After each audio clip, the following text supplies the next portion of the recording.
Now, reputation can be a tricky thing. You can come in with a reputation, your reputation can precede you, but that can add pressure as well. You can crumble under it as well. But for Australia, it didn't seem like it was the case because India set them 209 to chase after having put into bat first by Australia.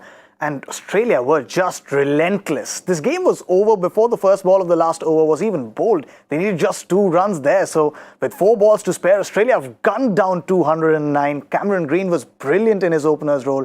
Matthew Wade aced the finisher's role. Steve Smith was very good with the bat as well. Australia eventually winning the game by 4 wickets. Hello and welcome. You're watching Cricbuzz Live. My name is Tanay Tiwari. With me, AJ and JB. Ajay Jadeja, Joy Bhattacharjya. Welcome, gentlemen. And you've got to say, Australia were just relentless today. Yeah, I mean that was a daunting target to chase, but they made it look easy. And I mean, at the end, it looks like it got close. But realistically, if you look at that game before even the big guns even arrived, with Green and Finch, who's not been in great form, they were already ahead of the game. In fact, they slowed down. They lost a few wickets. India, we were hoping that things would start working towards India. At that stage, then Matthew Wade came in and just finished that game off and made it look so easy. I mean, when you look at that scoreboard, I mean, everybody seems to have contributed. Nothing big, nothing small.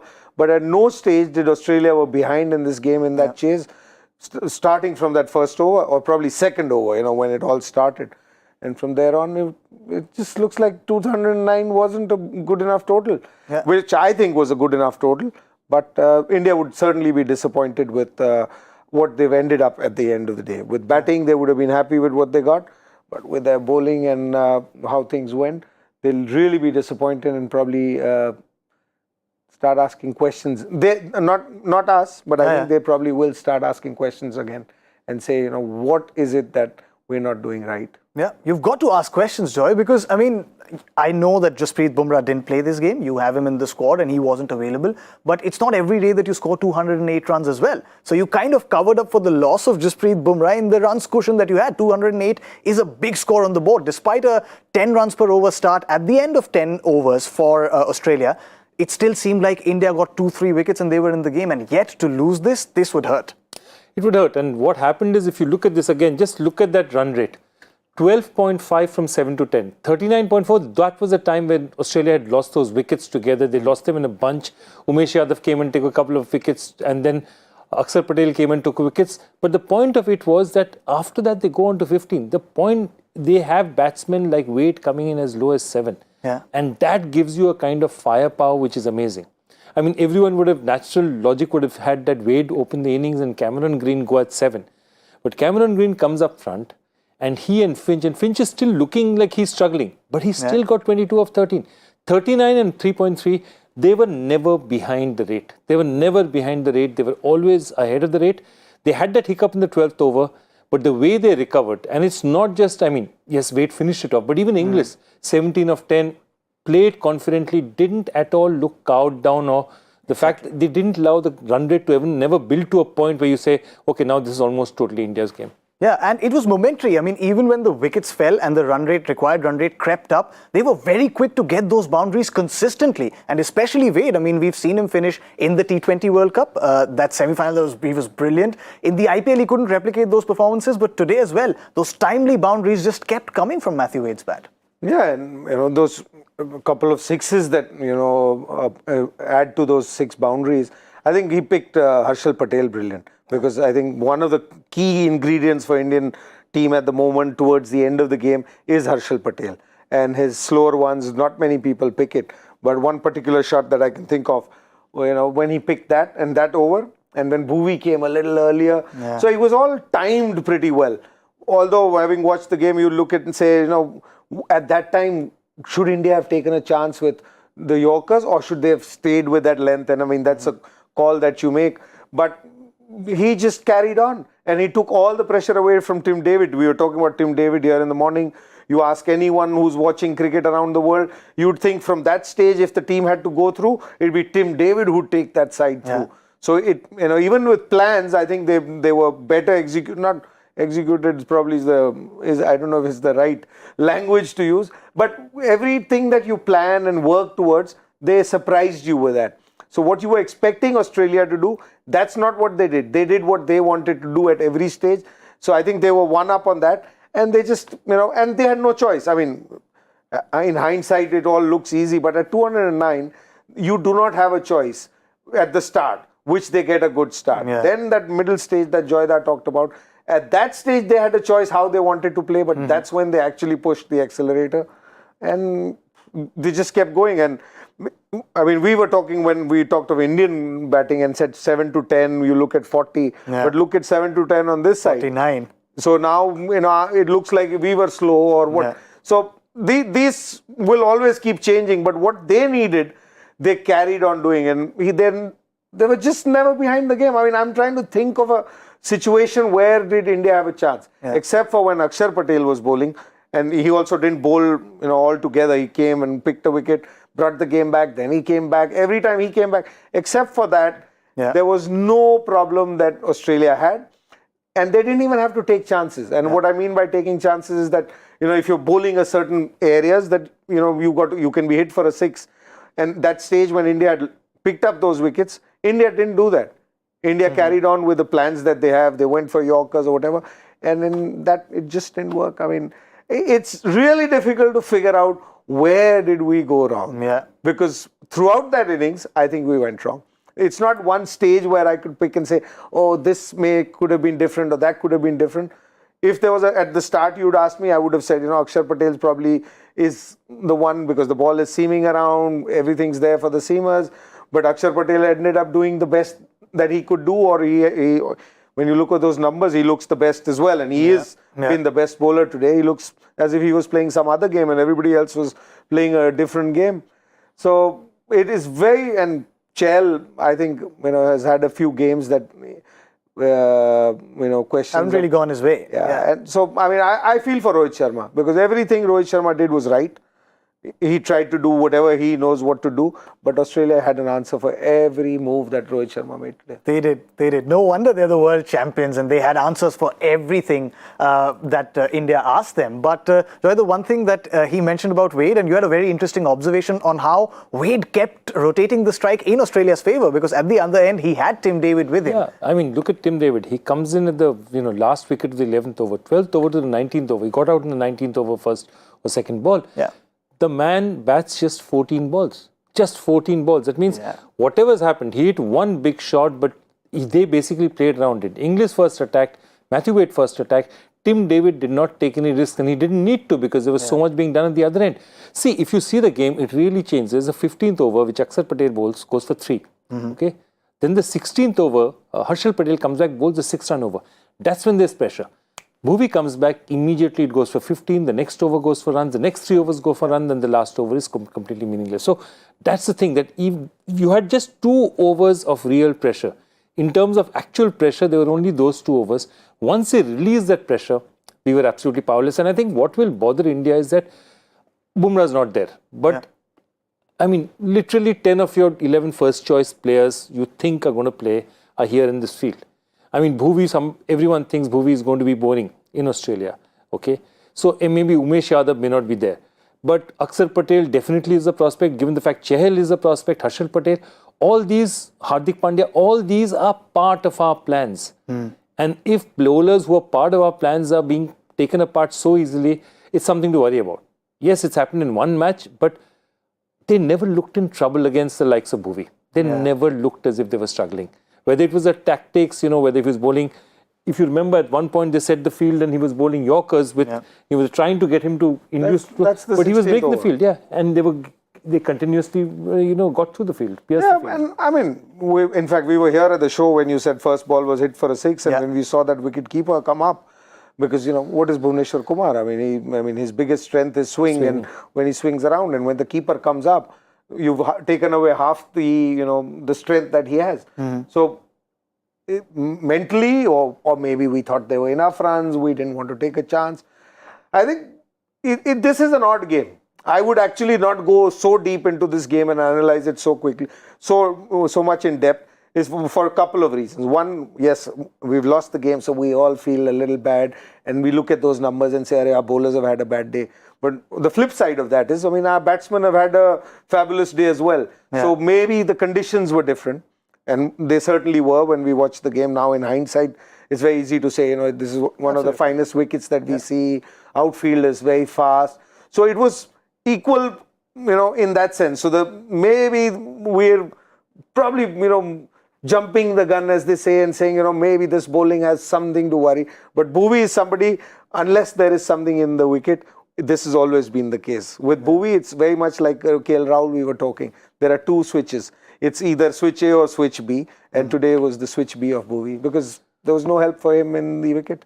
I have just one thing to say, that you're absolutely right. There was no help in the wicket. But I'm Bhuvi. I'm opening the bowling. Okay. I have 200 runs on the board. Plus 200. I have 209 runs on the board. Okay. My job, my captain would be telling me take wickets. Okay. Yeah, that should be for a bowler. Yeah. Would you bring the keeper up? Because why do you bring a keeper up? You bring a keeper up when batsmen charge you. That means they walk down, they're negating the chances of getting LBW.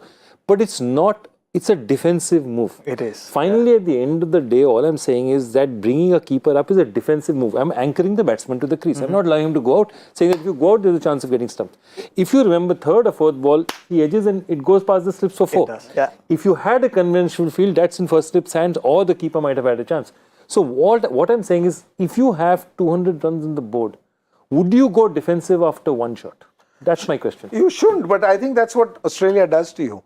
Australia with that batting order that you have, you're worrying so much. But in fact, I'm with Joyda because the only way that you can probably beat the side is when you get past those 7. So you need actually 7 balls to go in your favor, and they need about 70 balls to go in their favor. So chances, and your best chances are right at the top. Yeah. So, it is a defensive move, but, things didn't work out. Things didn't work today. And it's very odd. I mean, I'm hard to find a reason or find a thing saying, look, this is where we totally went wrong. Because I thought, Rohit did things that he does the way he plays it. He likes to, rotate his bowlers around this way. For me, there were 2 things that went totally wrong for you. One is Chell, because he uses him as an attacking bowler, and he didn't finish him. I mean, obviously, in scorecard, when you look at it, it looks like, he's bowled 3 point whatever overs, so he's actually bowled entire overs. But that 1 over of an attacking bowler is kept till the end. So the 20th over. You took it away from his hands. So Rohit had 1 shot, and then Harshal Patel, who's the key when it comes to the end, you ended up bowling 2 overs of him right at the top, which is something that you were forced to do that. Yeah. So 2 of your major clogs in that bowling were used totally differently. So except for that, and that is where my worry is, that if the captain was so worried that he had to change the plans so early in the innings. Exactly, so early. That's my problem. Yeah. Exactly. Yeah. So those are 2 things that I feel are, those are ones that I am worried about, that he has no other options, which will allow the opposition, other teams around the world, to also figure out how you are going to manage Exactly. And we've got an Ask Cricbuzz Live question around just this subject because a fan has just sent in a question on Twitter, hashtag Ask Cricbuzz Live. Harikresh Ravichandran asks, Harshal Patel is the incumbent, but during his injury layoff, Arshdeep Singh performed admirably as India's premier death bowler, which is true, AJ.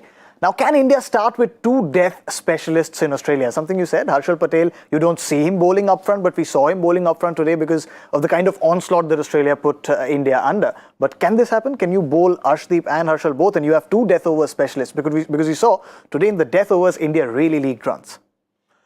Yes, you certainly can, because both of them are very talented, and I think Australia will be a whole different ball game. Harshal Patel gets more and more effective when the ball is actually not coming onto the bat as nicely as it comes in Mohali, and Mohali is probably one of our finest wickets where it comes on. Yeah. He likes, when the ball grips a little bit, and Arshdeep's done a fabulous job. The advantage with Arshdeep that you have is that he bowls with a new ball as well, and he bowls pretty well with that new ball. But then you got to leave Bhuvi out. Who else would you leave out? So that's a call that, I think there are couple of calls that India will make before we get to the real World Cup, and it's going to be between Bhuvi and Arshdeep.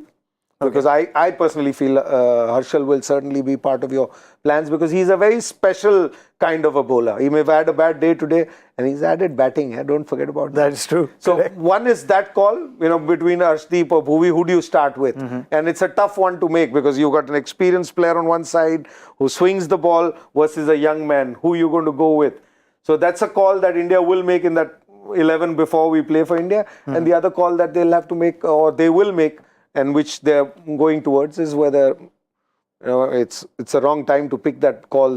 But we made that call before the game. Is between DK and Rishabh Pant. So these two. Otherwise, I think India's pretty sorted. And if there was any doubt with Ravindra not being there and what will Akshar do, I think what he's proven that. what he's done is he's added to bowling. On a wicket like this, you probably wouldn't have got as many overs out of Ravindra, but Akshar has added to that bowling. He can't match him in fielding. He's pretty good fielder. Oh, we dropped a couple of catches today. 3 actually. Just trying to think, where is it that because there are some things you find in games. So and those catches were dropped very early in the innings as well. So India's had a bad day. Correct. I hope they look at it that way and don't try and tinker too much with it. Something that Rohit Sharma has also said. He said, we've of course got a lot to ponder over from this game and we didn't bowl really well. We didn't take our chances. But if I was in the Australian dressing room at the midway mark, I'd back myself to get these runs because this is such a good surface and the outfield is so fast and all of that. But he said, it's a good game for us because we know the kind of learnings we've drawn from it and the areas where we need to improve. Also, I mean, he was very emotional today on the field. He was really angry, and then he was talking to DK and the way he was. I think he feels that there's a certain slight amount of frustration I see as to it's not all coming together. And I think it happens very often where you've done all the preparation, you think you've done the right moves, you've got everybody in the right place, but you're just not getting the result to go over the line. And these results are exactly that. It's one dropped catch in the field, it's one flub, chance out there. Things like that can change a game like this because Australia is also a very good team. But the only one thing that really, really bothers me, and take everything else with the performance, like Umesh got wickets, but see, Bumrah is going to come back. I totally agree. I think Arshdeep is going to be a good choice for Arshdeep versus Bhuvi. It's a good call to make. What really bothers me is Chahal's form. I mean, because for me, Chahal is a vital bowler, and he's just been off the boil these last 2-3 matches. He's not looking to be the attacking bowler. When Chahal, we've always seen as an attacking bowler, not as a defensive bowler. And this format, you can't bowl defensive. So that's the one worry that you have, that when Chahal comes on, there's to be a bit, okay, now Chahal's back, there's a chance, maybe a couple of wickets are going to happen. That's not happening. Is that a worry that... Did Rohit say that he would have, at halftime, thought Australia, they were in a better position at halftime? If we were chasing 60 in the last 4, I would have much rather been in Australia's dressing room. Because chasing 60 in the last 4 is normal these days. 550 is average and, 60 or 5 is not big and conditions like that. So that I'm not surprised. But I mean, of course you'd worry because he's your premier wicket-taking bowler. Correct. So, you at least one of your slower bowlers has to be an attacking bowler. Akshar's had a fabulous day, he's had a great, day. But between the two, if you're playing both of them, then you always look at Chahal as the attacking bowler. Correct. So, and then the pressure will get added on. So that's another one because Ashwin's in the side. He's an attacking bowler. So, so I'm saying the problem is of plenty. Still we are at that stage where we're not sure who to go with. And that's only because you have too many options. When you don't have options, then you look at changing within that side. But when you have personnel that's waiting outside with the quality of Ashwin, with the quality of Arshdeep, who's not here at the moment, every time the game goes wrong, there is pressure. And it's natural. I mean, the whole country watches, there's media, and the captain and the coach are trying to do the best that they can. But when results don't happen, even if they don't believe in it, they will have to make changes. Correct. And this is the pressure that gets to us when we go into these international tournaments, which we've waited for a year, waited for 2 years, you've planned for all this thing. Because people or anybody just doesn't accept that how can it go wrong? When you have this guy waiting, why didn't you try it? So, and that's the pressure, which is the worst pressure for any team. To have these guys sitting outside who are capable or who are as good, I mean, I don't say somebody's better or worse, but equally good when you have people sitting outside, it's never an advantage in Indian cricket. It's always been a disadvantage. Yeah. And I feel that that's where we are. As PPpedia said, the issue with problem of plenty is not plenty. It's problem. It's a problem. And that's a big worry. With so many options outside, the moment someone who's playing doesn't perform, AJ is absolutely right. The pressure keeps mounting on Team India. The amount of chatter that there is around this team, there is pressure, and it's perhaps telling in the way you see Rohit Sharma conducting himself on the field. But the one guy who conducted himself on the field in an exemplary fashion, Joy, today was Cameron Green. He is not a regular opener. He is not in Australia's T20 World Cup squad. And today he's definitely asking his coach, his team management, what are you looking at?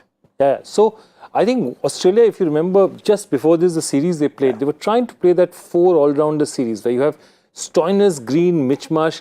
You know, you have 4 Maxwell. So you have 4 all-rounders, which gives you the kind of, combinations and permutations you can do. Because all of them, okay, Mitch Marsh is not bowling that much. Mitch Marsh could bowl. He could bowl at 140 when he wanted to.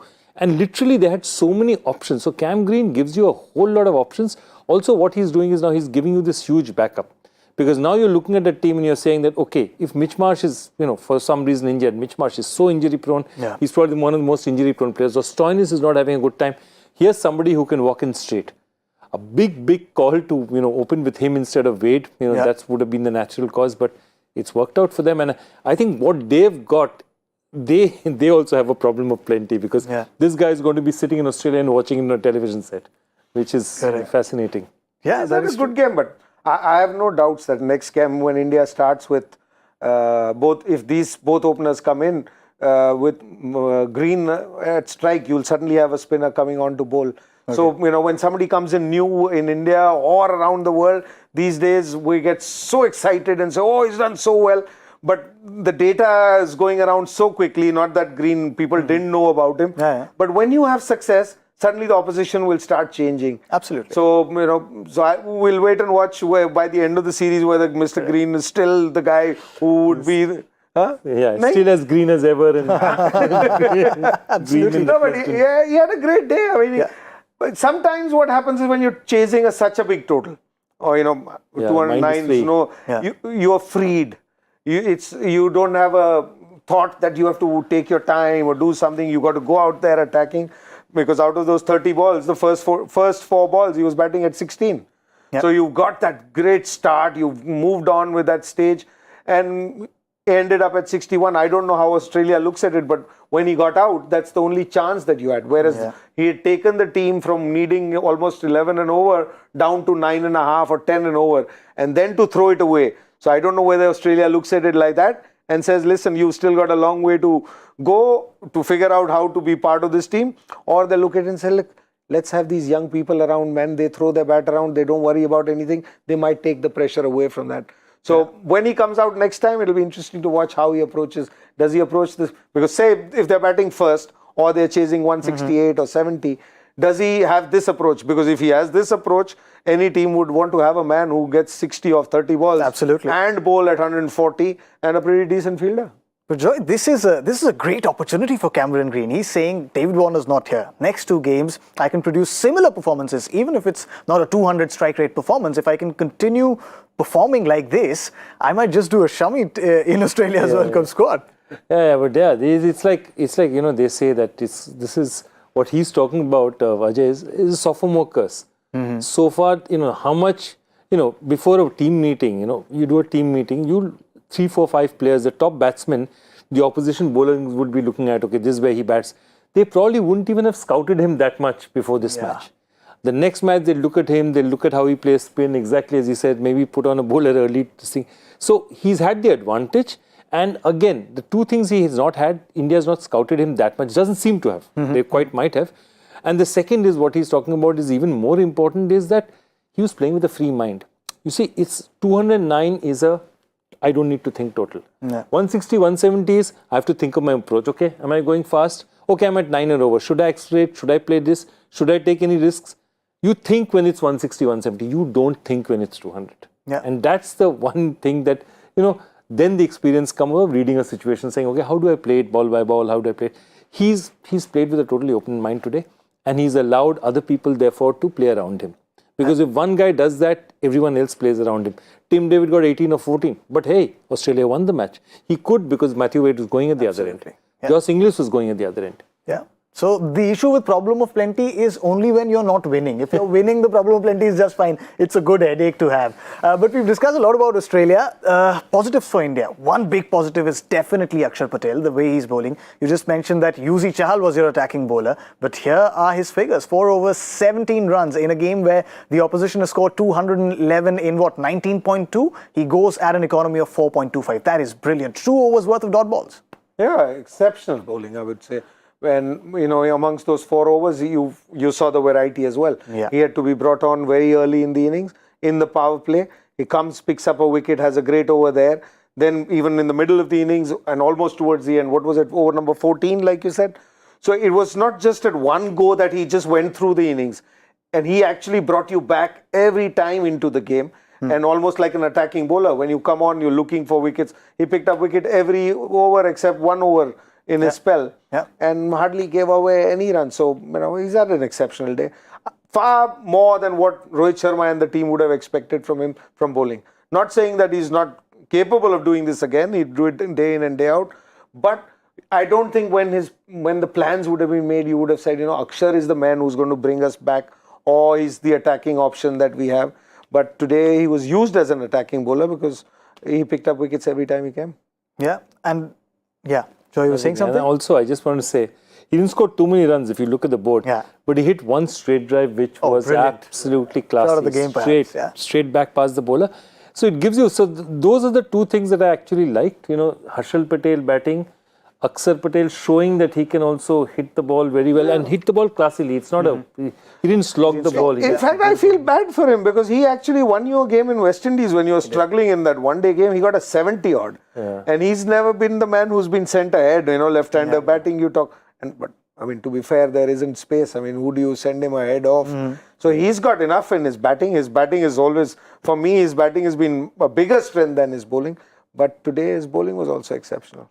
Yeah, and perhaps another positive for India, something that we didn't discuss because it was such a star-studded batting performance from India, especially Hardik Pandya. When you see an innings like that, nothing around that really is visible in the kind of dazzle that innings produced. But Suryakumar Yadav quietly doing his job. 46 of 25, Joy. Brilliant in those middle overs when you needed those quick runs. He was there getting those runs for you. No, I think Surya is absolutely exceptional. Hardik has had his great season this year. Yeah. But for the last couple of years, Surya has been probably the most consistent Indian batsman in T20 internationals. Look at that record. 38.3. Strike rate of 182.4 is absolutely spectacular. Given that, that means, because there are times you don't get off as well. But the thing about Surya is, even if he gets out fast, he always gives you run rate. He's never really behind. He's never. There are lots of batsmen. Doesn't consume a lot of delivery. Exactly. Yeah. He doesn't consume delivery. So that strike rate of 182 and what he gives to India in the mid areas, that area, the stability he gives, the power he gives, he's just exceptional. Yeah. And I think Hardik, once Jadeja returns, of course, it won't win the World Cup. You have a certain number of players, and that's why I'm saying this business of a specialist number 7, which is what Karthik is being for us now, is something. I'm still not, a player like Rishabh Pant, again. Okay. That's another debate, another day. I think it's a broken record now. It's been going on and on and on. But I think India's made it very clear. They want to play this way. They've made those calls and captain. And now I think it's too late to even, think differently, because at the end of the day, the captain who's leading the side has to be more comfortable. Yeah. Because you may have a better player or a lesser player, but if you walk into a side believing that you wanted somebody else and you have somebody else, so I would not even go to that length. I'm a big Rishabh Pant fan, and I've always been, and that's never going to change. But at this moment, I think we got to go with Rohit Sharma and his call that he's made, and I think it'll be decided before we get to the World Cup. Yes, correct. Lots of questions to answer for Team India. Australia, of course, take a 1-0 lead in this 3-match T20I series, beating India in the first T20I by 4 wickets with 4 balls to spare, but the game was largely over by the time it went into that final over. Brilliant batting performance from all of the Aussies, which means the focus now shifts to the second T20I. India versus Australia, second T20I in Nagpur. Another big ground, AJ. And perhaps, as Rohit Sharma said at the end of the first T20I, that we need to answer these questions, and it was a good game. We had learnings from it, and they need to implement those learnings really quickly. Yeah, I wonder what learnings he's talking about, because what would I mean, looking at that game, what is different that we could do? You had a choice between Bumrah's the only one, and he's, as we said, it must have been because of the niggle or whatever there is. Okay. It's not because of quality. Otherwise, the batting order remains the same. The new guy who's come in place of Ravindra has done exceptionally well, so you're fine there. So it boils down to just back to those seamers. So, probably same problems that we had at the last World Cup. We're back, the full circle, and we're still at the learning stage. So, it's for me today, it's been very difficult to figure out what learning is Rohit talking about today. Yeah, but the one thing that he mentioned at the toss was that Jasprit Bumrah might be available. So he definitely walks into India's squad. So that is India's 11, sorry. And that is one change, of course. Do you see any other changes? No, if he's in, who goes out? And at this point in time, it has to be Umesh, because they have to give Bhuvi as much of a chance, because finally Bhuvi is in our World Cup squad. They have to keep trying him. And that's I think, important. The other thing the only change I would think of doing is saying that, does Ravichandran Ashwin get in a game instead of Yuzvendra Chahal? Yeah. Do you put Ashwin instead of Chahal and at least try Ashwin out, give him that opportunity? Because if he's going to be again in your squad in Australia, you want to, at least those 15 guys, you want to give them as much of an opportunity as possible. Would you try him in Nagpur, AJ? How's the track? How does the track usually behave in Nagpur? Yeah, the track's pretty good there. I mean, it probably doesn't come on as nicely as this. More bounce, not more as much skid here. It's the red soil there. So you get a little more bounce. Spinners will have a little more purchase than they've had here. But Ravichandran Ashwin, again, it's like Rishabh Pant for me. I mean, there's no question in my mind as quality of spin bowling. If Ravichandran Ashwin is in your side, you'd always play him. But if he hasn't played today, I doubt that he'll, play him in that very next game. But that's the call. I mean, look, once we've gone with this captain and coach and team, so you've got to think how they will think. I think that's why I doubt that Rohit will make a change, except for Bumrah if he's fit and he comes back in Umesh's place. And he'd like to keep things stable now. Whether it's the captain, whether it's the coach, or, the atmosphere there. Because now one change that you make, you say you leave out somebody now, it not only affects that one person that you left out, it affects the person that you brought in, because he's been sitting out and waiting for his turn. So then he sees this guy who was, the number one guy for so long, you've left him. So that adds pressure on him, and not just on him, anyone else who's also in that side who's a bit iffy, then that pressure gets added on to them as well. Yeah, so the captain has to think for many more people than just that one change. And Ravichandran Ashwin is a class bowler. He will come in and play when it's required in the World Cup. I have no doubts, because don't forget, Ravichandran Ashwin wasn't even part of this T20 setup before Rohit Sharma became the captain. Yeah, so he's made that call. He's brought him all the way back. He's kept him in that side. So I think he's going to unleash him at a different time. And so maybe I think it's too early. Okay. He should have been playing. I mean, he's a bowler of his class. Not playing is, actually questionable. But I doubt that he will play him in the next game, because he knows what he's doing. Let's have a look at Australia's squad then. They've won the first T20I in quite some fashion. And they'd be saying, we're not changing anything here. Joy. Or perhaps maybe bring in Kane Richardson. They were a one full bowler shot towards the end of their bowling in the first T20I. Yeah, generally Nathan Ellis, Kane Richardson, I mean, it'll be swapped one for the other. Yeah. If they've gone with Nathan Ellis in one match, and because see, Cummings, Hazelwood, Zampa, these are all again regulars who need an opportunity. And remember, no team has played as much as we have for the last year in terms of T20s. Yeah. So they are a comparatively rusty side. They haven't played that much T20 cricket. They will give their regulars a chance. All I'll say about the Indian team is, from now on till the World Cup, there are 5 matches left. Barring injury, nobody other than the 15 who are picked for the World Cup should be playing matches, because there's nobody else you want to see. Okay. You know what I'm trying to say? But the squads are largely similar anyway. Deepak Chahar. Yeah, there's Chair. Yeah, because I'm saying barring injury, because why would you want to give the players who are going now as much of a chance as possible? Today, Umesh was given because there was an injury.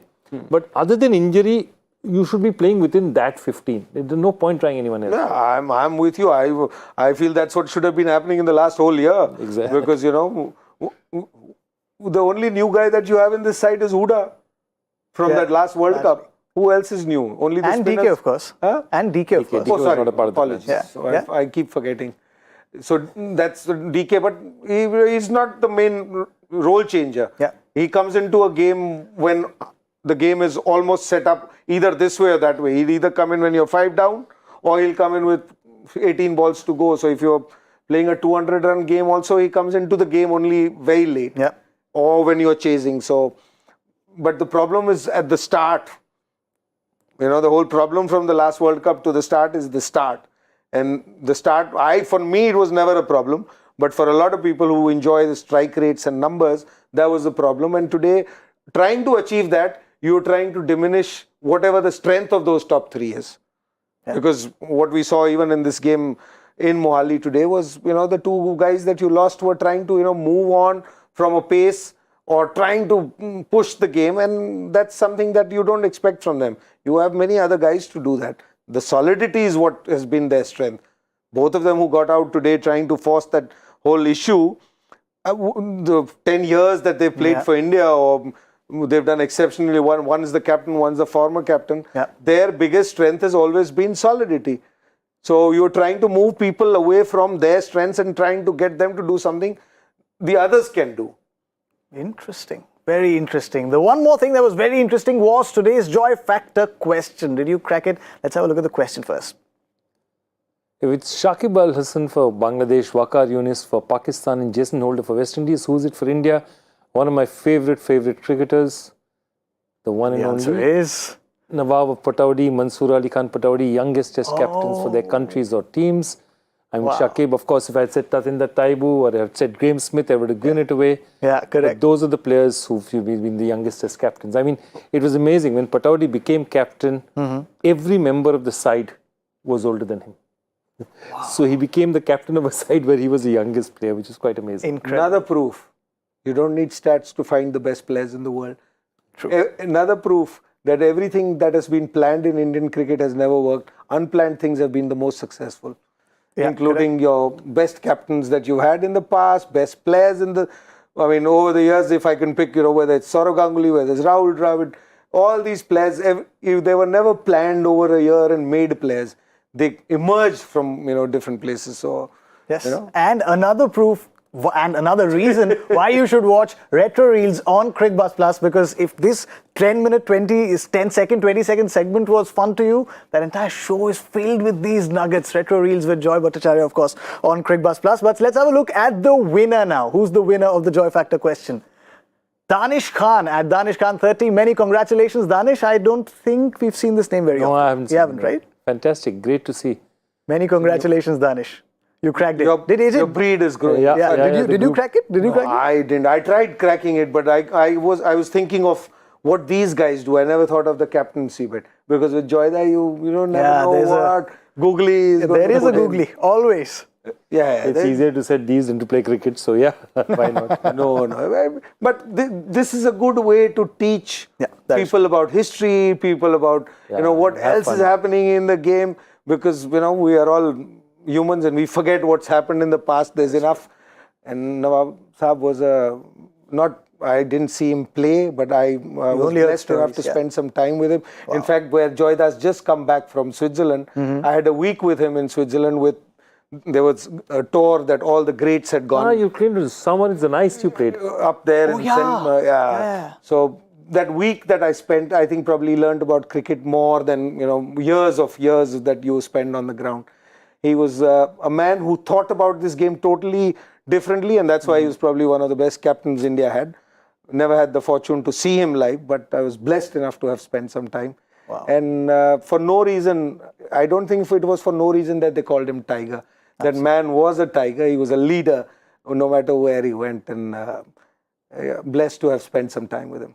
Wow. The kind of stories you get to hear on Cricbuzz Live. We could sit here and do another session for an hour, but he just looked at his watch already twice. I looked at my watch because I just wanted to wish our great from Haryana as well, because I don't know, I can't put a question like him, but he was the only man who's taken more than 400 wickets in Ranji Trophy and not to have played for India. Sir Rajinder Goyal, sir, who was one of the stalwarts.